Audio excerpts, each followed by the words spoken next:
let's work on this homework task then. So here's what we've got to do. We have a CSV file in Replit, which is split up with commas. And what we have is a country, we have a population in millions, and the amount of money spent on average per person on electricity.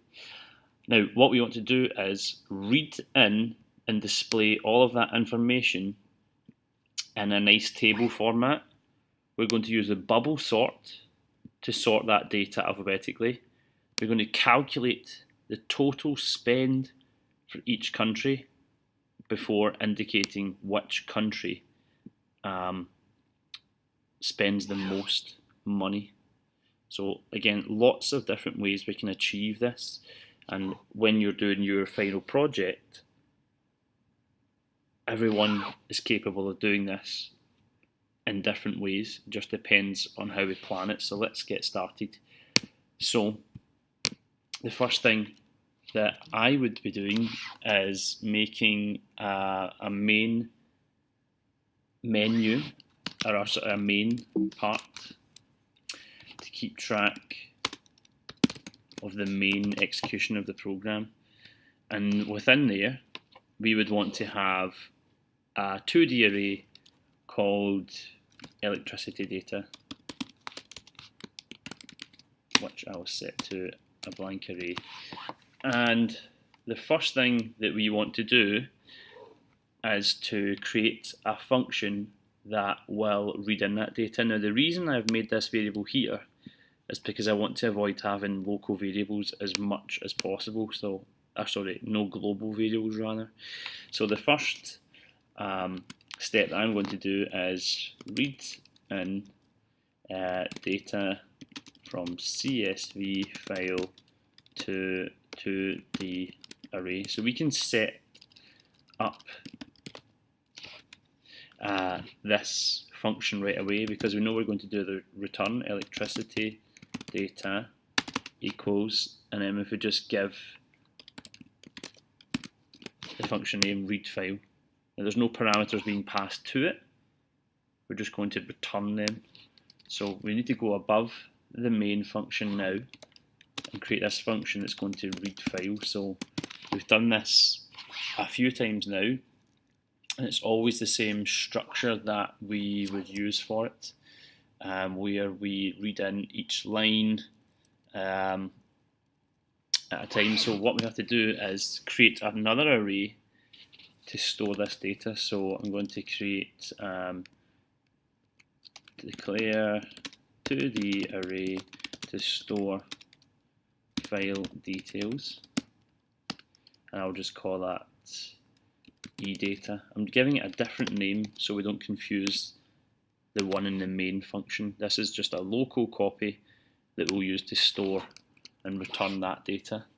Then we need to open the file. So the file is this CSV file right here. So for that, we create another variable called file, which we then use to open, and we type in the name very carefully of the file we want to open, which is this electricity.csv, electricity.csv. Just check that that's spelled correctly. Looks fine. And then we want to read all of the lines in the CSV. So we would do lines, which is the variable we're going to use to store all the lines, equals file, which is the file we've opened. We're going to use the built-in functionality that reads those lines for us. And after we've got those lines, we're finished with the file for now, so we can close it. So we'll do file.close. So now we have all of these lines in our CSV file. So if we had to do print lines, now don't write this code right now, I'm going to take it out in a second, just so you can see, and so I can test that it's actually working. So don't type this print part, I'm just running it to show you what happens. You can see here it's successfully got all of the data back in. So I'll comment out those lines that I don't need right now. So now what we want to do is for all of the lines in the file, so we're looping for every single line that we've just read, so we can use a simple for loop for I in range 0 to the length of lines, which will repeat the specific number of times that we require. What we should do is strip the non-printable characters, and we do that by saying the lines at our current index position I equals lines at the current position dot strip, and that will remove any non-printable characters like these \ns right here, for example. We don't want to store those.